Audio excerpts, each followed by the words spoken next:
Мое путешествие к свету, открытие уверенности в продолжении жизни после смерти и мой полный духовный разворот начались с уходом из земного мира моего самого родного и близкого человека на ту сторону, когда я уже разменял пятый десяток лет. До того я особо не задумывался о духовном, не верил в жизнь после смерти, вел существование полностью сосредоточенное на материи и ее проблемах. Но сейчас я понимаю, если оглянуться назад и проанализировать мою жизнь, то становится очевидно, духовный мир всегда был там. Души моих родных и любимых всегда были рядом со мной, помогали мне и спасали меня. Сейчас я вам расскажу об этом, приведу 7 конкретных, невероятных и удивительных случаев, а затем вы сможете проанализировать в своей жизни на такой же предмет, и я уверен, убедитесь, что и ваши родные и любимые защитники с того света более чем живы и всегда находятся рядом с вами. Случай первый. Как оказалось, впервые я столкнулся со своими ангелами-хранителями в момент своего рождения. Проделав нелегкий путь через родовые пути, я появился на свет фиолетовым, с деформированной, как у чужого, головой, не дыша, и явно не хотел издавать свой первый крик, видимо, понимая, в какое неприятное место я пришел, совсем не желая здесь задерживаться. На помощь подоспели медицинские работники с кислородными подушками, и после некоторой задержки я все же вступил в земную жизнь, огласив палату громкой истерикой. Затем мне вылепили голову, чтобы она стала нормальной формы, ну или как минимум близко к ней, и поздравили маму с рождением сына. Так меня спасли в первый, но далеко не в последний раз. Случай второй. Когда я был совсем маленьким, моя семья снимала дачу в Лисьем Носу под Ленинградом. Каждое лето мы отправлялись туда и отдыхали на природе в течение 3 месяцев. Мы ходили за грибами, ягодами, купались и катались на велосипедах. В одну из таких поездок мы здорово провели время, заехали очень далеко, а под конец дня возвращались домой. Мои мама и брат ехали впереди меня, а я на своем медвежонке чуть позади. Нужно было переехать на другую сторону проселочной дороги. Они проехали, а я замешкался. Мама обернулась и сказала мне подождать. «Жди, там машина и...» Вторую часть фразы я не расслышал, пропустил машину и поехал через дорогу. Страшный удар сзади моментально лишил меня сознания и, как позже выяснилось, телепортировал в канал. Когда я пришел в себя, я увидел над собой маму, белое лицо которой было искажено ужасом, брата и незнакомого мужчину. Это был мотоциклист. Оказалось, за машиной на высокой скорости ехал мотоцикл. Его мне тоже нужно было пропустить, о чем и сказала мама, но я ее не услышал. Удар был такой силы, что по рассказам брата я кувыркался в воздухе, как тряпичная кукла, и улетел в канаву чуть ли не на скорости света, так, что все, включая мотоциклиста, подумали, мне точно конец. Мотоциклист уже приготовился садиться в тюрьму, а мама оплакивать мои похороны. Но выяснилось, что каким-то невероятным чудом никаких повреждений, кроме ссадины на лбу, я не получил. Мама до конца жизни запрещала вспоминать тот случай, потому что, как она говорила, ни одна мать не должна видеть таких ужасов. Уже знакомого постоянным зрителям нашего канала Даню однажды тоже сбила машина по пути в школу. И несмотря на то, что скорость была огромной и могло случиться непоправимое, он также отделался лишь испугом, большим синяком на бедре и разбитым носом, чудесным образом не получив никаких серьезных повреждений. Его ангелы-хранители, как и мои, прекрасно работали все 22 года его земной жизни, поэтому, как я и сказал в предыдущем видео, я и не сомневаюсь, что его ранний уход – это не трагедия, а заранее заготовленный план. Случай третий. Когда мне было 12 лет, родители купили новую машину – модную серебристую Ладу ВАЗ-2110. Но как многое тогда в 90-е, и в тот раз что-то пошло не так. Оказалось, что на машине перебиты номера, она почему-то ввезена из-за границы, и зарегистрировать ее в законном порядке невозможно. Вопрос решался при помощи знакомых сотрудников ГАИ, но они в тот день дежурили на посту в 40 километрах от города, и нам с мамой и моей тетей Ниной пришлось ехать к ним, чтобы, как говорил доктор Стрэндж, договориться. Приехав на место, мама остановилась на обочине, не нарушая правил, на правой стороне шоссе через дорогу от поста ГАИ. Она сказала нам с тетей Ниной сидеть в машине, а сама отправилась на пост, чтобы разыскать знакомого гаишника. Я всегда слушался маму, у меня не было никаких причин выходить из машины в этой местности, где были только шоссе, лес и пост ГАИ с незнакомыми взрослыми. Но через пару минут я услышал настойчивое внутреннее требование покинуть машину. Бессознательно, можно сказать, в режиме автомата, я так и сделал. Я вышел из машины и отправился в сторону поста. Едва я перешел дорогу, как вдруг услышал странный громкий звук, как будто сминается фольга. Я резко обернулся и увидел фонтан разноцветных брызг и серебристое пятно, поднявшееся над дорогой и летевшее в кювет. Это была наша новенькая «Лада» с тетей Ниной внутри. Оказалось, в машину влетел другой водитель, испугавшийся поста ГАИ и нажавший на педаль газа вместо тормоза. Удар пришелся ровно в то место, где я сидел еще пару мгновений назад, левая пассажирская на заднем кресле. Тетя Нина получила компрессионный перелом шеи, провалялась несколько месяцев в больнице и выжила только потому, что находилась с другой стороны от места удара. Если бы я остался в машине, я бы не пережил тот день. От моего места не осталось ничего, кроме искореженного металла. Случай 4. Мой первый юношеский бизнес и проект по зарабатыванию денег развернулся в области проката снегоходов. В те годы это было новое и модное развлечение, и я предложил лучшему другу заняться этим делом вместе.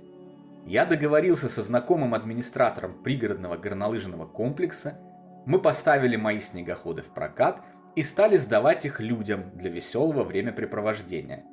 Дела быстро пошли в гору. Уже в первый месяц мы зарабатывали с проката 2 снегоходов по 15-20 тысяч рублей в день на двоих.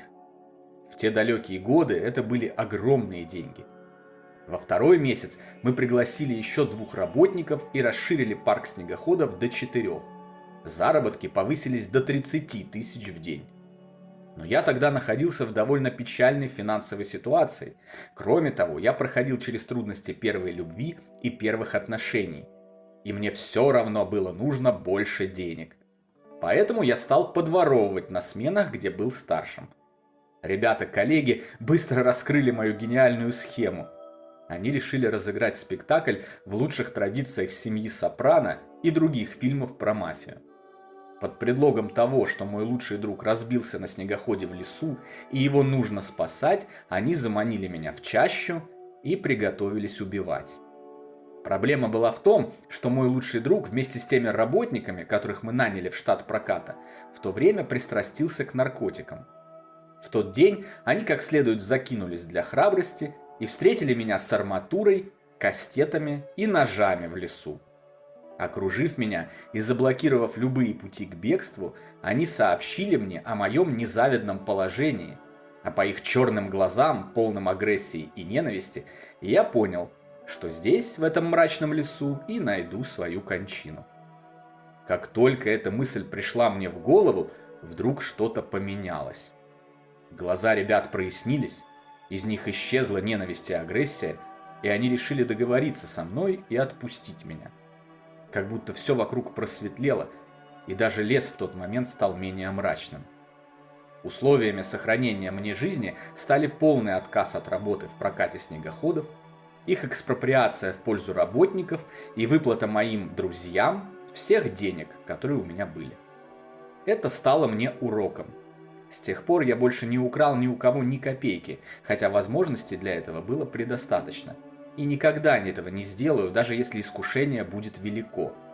Словно Галадриэль, прошедший испытание кольцом всевластия, я тоже научился не поддаваться искушению темной стороны через этот случай чудесного спасения и жить честно, даже если и не богато. Случай 5. В начале 2000-х я служил в академии имени Александра Федоровича Можайского. В одно из увольнений мы с сослуживцем отправились в кино на фильм «Мумия возвращается». Выйдя из кинотеатра после фильма, мы, довольные увиденным, переходили Большой проспект Петроградской стороны. Я не заметил автобус, несущийся прямо на меня. А когда увидел его, впал в оцепенение, начал медленно пятиться назад и явно не успевал покинуть проезжую часть. В следующее мгновение мощные руки моего сослуживца, а он был под 200 сантиметров, в отличие от моего небольшого роста, подняли меня над землей и в буквальном смысле слова вытащили из-под автобуса. Случай 6. Когда я завершил службу в 2004 году, я научился стрелять, собирать и разбирать автомат. И горячей, молодой и глупой головой гордился этим. Поэтому, когда в мои руки попала охотничья сайга, очень похожая на автомат Калашникова, я с гордостью показал своему другу, как она разбирается и собирается. Мы начали дурачиться, и я, направив карабин в его сторону, подумал, что будет очень весело нажать на спусковой крючок, сымитировав выстрел, как в кино. Я был абсолютно уверен, что патронов в стволе нет. Ему там было попросту неоткуда взяться, ведь я умелый военный, недавно завершивший службу, и просто не могу допустить подобной оплошности. Но он там был. И снова какая-то сила в последний момент проникла в мою глупую голову и отвела мою руку. Раздался выстрел, пуля попала в стену, наполнив комнату дымом и засыпав нас с другом осколками штукатурки. Но все остались живы, никто не пострадал. И до того дня я знал, что никогда не использую оружие, чтобы отнять чужую жизнь. Но после того случая я вовсе отказался брать в руки оружие, так как стало очевидно, оно может отнять жизнь даже без желания того, кто взял его в руки. Случай 7. Когда в 2011 году я работал в группе компаний «Смешарики», мы с коллегами каждый день ходили в столовую, находившуюся в паре кварталов от здания офиса, обедать. Всем жителям Санкт-Петербурга знакомы злосчастные сосули, с которыми отважно, не щадя живота своего, боролась одна знаменитая губернаторша. Одним зимним днем я с группой коллег отобедал и направился обратно в офис. Выходя из столовой, я почувствовал, что что-то на несколько мгновений задержало меня. Просто без причины я остановился, а потом возобновил движение. Когда мы проходили вдоль стены здания, с крыши сорвалась огромная льдина и упала в паре метров впереди от меня. Я даже почувствовал кожей лица прилетевшие от нее осколки. И снова никто не пострадал. Не задержись я тогда, льдина прилетела бы точно мне в голову. В дополнение к описанному напомню, что ранее в другом видео я уже рассказывал вам о заболевании мозга, через которое я прошел некоторое время назад. Врачи не смогли найти никаких причин ужасных приступов нарушения кровоснабжения моего головного мозга и не могли ничем мне помочь. Болезнь чудесным образом прошла сама через несколько месяцев, оставив врачей в недоумении. Бесчисленное количество других волшебных случаев произошло со мной на протяжении жизни. Внезапно в затруднительных ситуациях появлялись незнакомые люди, помогавшие мне. Происходили странные встречи в нужный момент в нужном месте. Злые глаза, сулившие мне неприятности, отводились и пропускали меня там, где не проходили другие. В самые тяжелые моменты бедности с неба падали деньги. Я обретал друзей, которые приходили на помощь в безвыходных ситуациях. Я множество раз выходил сухим из воды, из положений, из которых, казалось бы, нет выхода. Меня в прямом смысле слова выносили на руках из любых бед и несчастий. Я дожил до 40 лет, прежде чем задумался о духовном и начал освобождаться от тисков материи и своего неверия в существование мира за гранью человеческого восприятия. Но даже несмотря на то, что я не верил в духовный мир, он всегда верил в меня, хранил и поддерживал, защищая от роковых ошибок, страданий и гибели. Чудесные случаи продолжают происходить и поныне. По всему видно, Целая группа духовной поддержки, как я теперь ее называю, неустанно занималась моими делами на протяжении всей моей жизни, направляла меня и вытаскивала из самых плачевных ситуаций. Она продолжает делать это и сейчас, несмотря на то, что 40 лет я бесстыдно отрицал ее существование и записывал все чудеса в собственные заслуги. Задумайтесь, вам было бы приятно, если бы тот, за кого вы отвечаете, кому ежедневно помогаете и кого одариваете дарами, всячески обижал вас на протяжении десятилетий, приписывал себе ваши заслуги и уверенно считал, что вы вовсе не существуете. А они не обижались, продолжали помогать, направлять и спасать. Это наглядно иллюстрирует всю глубину любви, которую испытывают наши родные и любимые к нам с той стороны. Не только у меня кирпич, что называется, много раз просвистел над ухом. Огромное множество подобных случаев с другими людьми, когда они в последний момент выходят из самолета, который затем разбивается, чудесным образом выздоравливают при травмах, несовместимых с жизнью, или избегают смерти в других чудесных случаях, является неоспоримым свидетельством того, что есть незримые силы, которые берегут и защищают нас.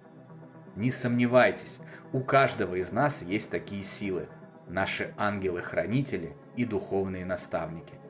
А это, в свою очередь, определяет, что у каждого из нас есть и цели, ради достижения которых посланники из духовного мира день и ночь находятся рядом с нами и защищают нас. Цели эти определенно связаны со светом, с необходимостью сеять вокруг себя любовь и добро и делать все, чтобы усилия наших защитников оказались не напрасными, и мы внесли свой посильный вклад в установление режима счастья и благополучия для всего человечества.